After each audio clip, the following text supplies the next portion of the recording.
Welcome to intellectuals Avenue. आज जिस figure of speech को हम डिस्कस करेंगे उसका टॉपिक है सिमिली। सिमिली का मतलब है एक जैसी खसूसियात की बिना पर दो मुख्तलिफ चीज़ों का मुकाबला या मुवाजना करना। अब हम आते हैं इसकी डेफिनेशन की जानब। एन एक्सप्लिसिट का मतलब है ठोस, कती या वाज़े। कंपैरिजन मुकाबला या मुवाजना। बिटवीन टू डिफरेंट थिंग्स दो मुख्तलिफ चीज़ों के दरमियान, एक्शंस अमाल के दरमियान और फीलिंग्स या एहसासात के दरमियान। दो मुख्तलिफ चीज़ों, अमाल या एहसासात के दरमियान मुवाजना।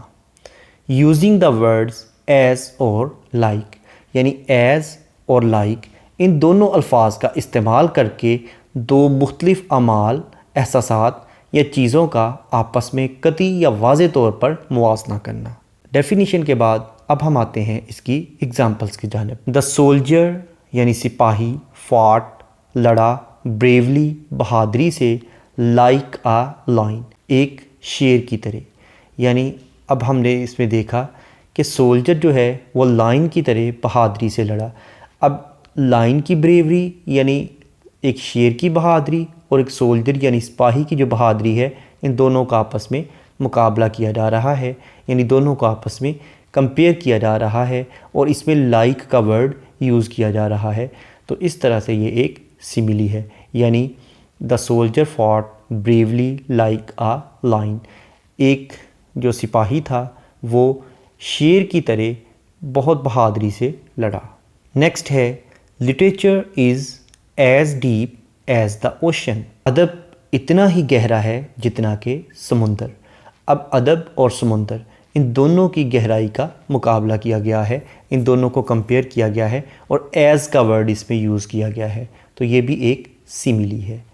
नेक्स्ट है बोथ ऑफ अस, हम दोनों ही, are as much different from each other, एक दूसरे से इतने ही मुख्तलिफ हैं, एज़ डे एंड नाइट, जितना कि दिन और रात।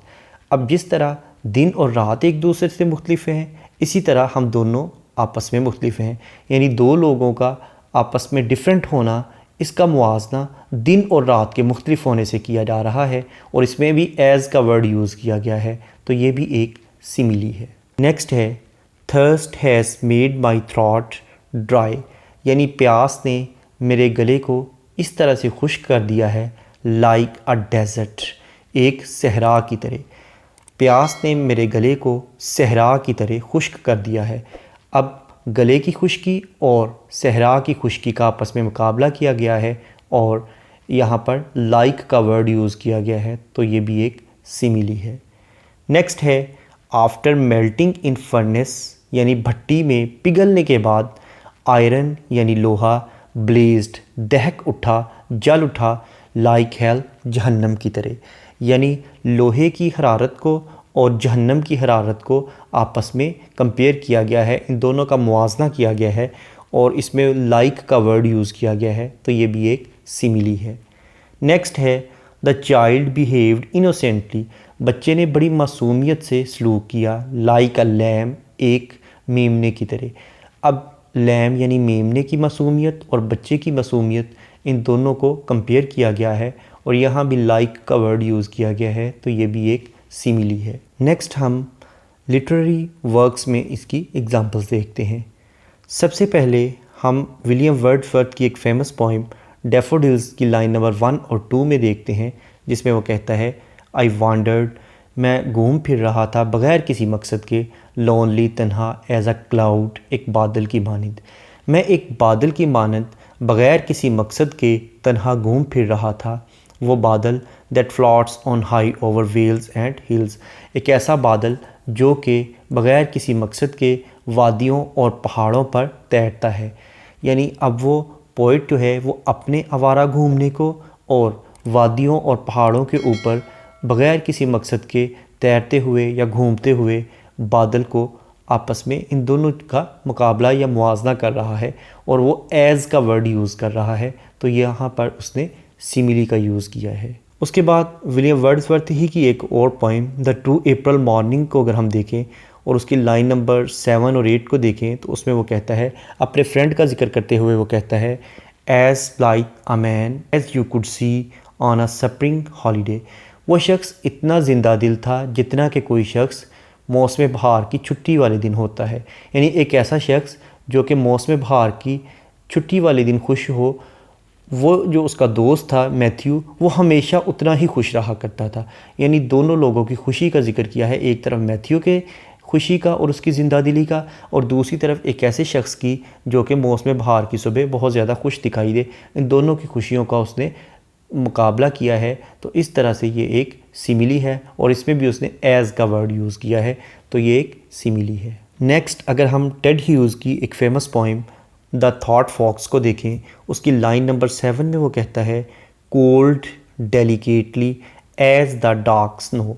यानी वो जो फॉक्स था, इससे मुराद वो अपनी पोइटिक इंस्पिरेशन की बात कर रहा है कि जब पोइटिक इंस्पिरेशन उसे मिलती है, जब कोई शायरी लिखते हुए कोई तसव्वुर, कोई ख्याल उसके जहन में आता है, तो वो कैसे आता है? वो कहता है कोल्ड, वो बहुत ठंडा होता है, डेलिकेटली और बड़ी नज़ाकत से आता है, एज़ द डार्क स्नो, जिस तरह के तारीकी में बर्फ़ गिरती है, इसी तरह से शायराना ख्याल उसके जहन में आते हैं। यानी शायराना ख्यालात का और बर्फ़ का आना, इन दोनों को उसने कंपेयर किया है कि ये दोनों बड़ी नज़ाकत से आते हैं, और एज़ का वर्ड यूज़ किया है, तो ये भी एक सिमिली है। अगर हम विलियम हेनरी डेविस की एक पोइम लेयर को देखें, तो उसकी लाइन नंबर 7 और 8 में वो कहता है नो टाइम टू सी। यानी हम आज के ज़माने में इतने मसरूफ़ हो गए हैं कि हमारे पास इतना वक्त नहीं है कि हम देख सकें इन ब्रॉड डे लाइट, दिन की रोशनी में, स्ट्रीम्स फुल ऑफ स्टार्स। यानी जो नदियां हैं वो सितारों से भरी हुई हैं, लाइक स्काइज एट नाइट, जिस तरह के रात के वक़्त आसमान भरा हुआ होता है। यानी जब दिन की रोशनी नदी के पानी के कतरों पर पड़ती है, तो वो पानी के कतरे चमक उठते हैं और वो यूँ दिखाई देते हैं जैसा कि रात के वक़्त आसमान के सितारे दिखाई देते हैं। यानी नदी में धूप की वजह से चमकते हुए पानी के कतरों और रात के वक़्त आसमान पर चमकते हुए सितारों को उसने कंपेयर किया है और लाइक का वर्ड यूज़ किया है, तो ये भी एक सिमिली है। नेक्स्ट, अगर हम विलियम ब्लेक की पोइम द ब्लॉसम को देखें, तो उसकी लाइन नंबर 4 में वो कहता है sees you swift as arrow.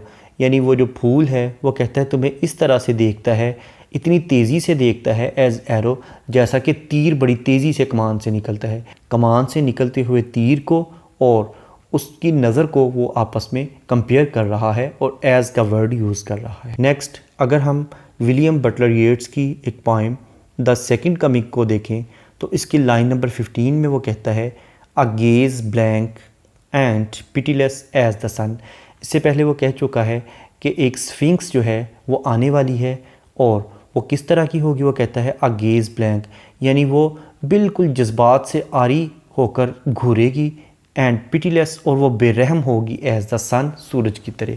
यानी उस स्फिंक्स की बेरहमी को सूरज की धूप की बेरहमी के साथ वो कंपेयर कर रहा है और एज़ का वर्ड यूज़ कर रहा है।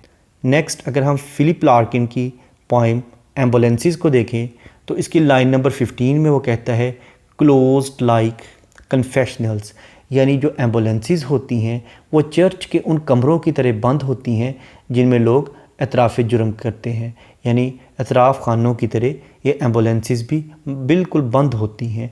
तो इन दोनों को उसने कंपेयर किया है, एम्बुलेंसेस को और कन्फेशनल्स यानी चर्च के कमरों को कंपेयर किया है, और लाइक का वर्ड उसने यूज़ किया है। नेक्स्ट, अगर हम जॉन कीट्स की पोइम ओड टू आटम को देखें, तो इसके स्टेंजा नंबर 2 की लाइन नंबर 8 और 9 में वो कहता है एंड समटाइम्स, और बाज़ोकात, like a gleaner thou dost keep. यानी एक खोशा चीन की तरह। अब वो आटम सीज़न से मुखातब होकर कहता है कि तुम्हारी मिसाल एक खोशा चीन की है जो कि फसल कटने के बाद जो तिनके वगैरह रह जाते हैं उसे इकट्ठा करती है, steady the laden head across a brook, और तुम अपने सर पर उस फसल को लाद कर एक नदी के ऊपर से होती हुई जब दूसरी पार जाती हो तो तुम अपनी चाल में एक बैलेंस रखती हो, और तुम्हारी मिसाल एक ग्लीनर की सी है, एक खोशा चीन की है। यानी वो मौसम ख़ज़ां जो है, आटम सीज़न जो है, उसे ग्लीनर के साथ यानी खोशा चीन के साथ कंपेयर कर रहा है, और इसने लाइक का वर्ड यूज़ किया है। ये थी वो डिफरेंट एग्ज़ाम्पल्स जो कि आर्ट्स ऑफ लिटरेचर से ली गई हैं। इस लेक्चर में जिन पॉइंट्स के रेफरेंस दिए गए हैं उन तमाम पॉइंट्स को डिटेल में समझने के लिए इसी चैनल की रेलिवेंट प्लेलिस्ट्स को विज़िट करें। इसके साथ साथ इन पॉइंट्स के लिंक्स डिस्क्रिप्शन में भी मौजूद हैं। Thank you for attending this lecture.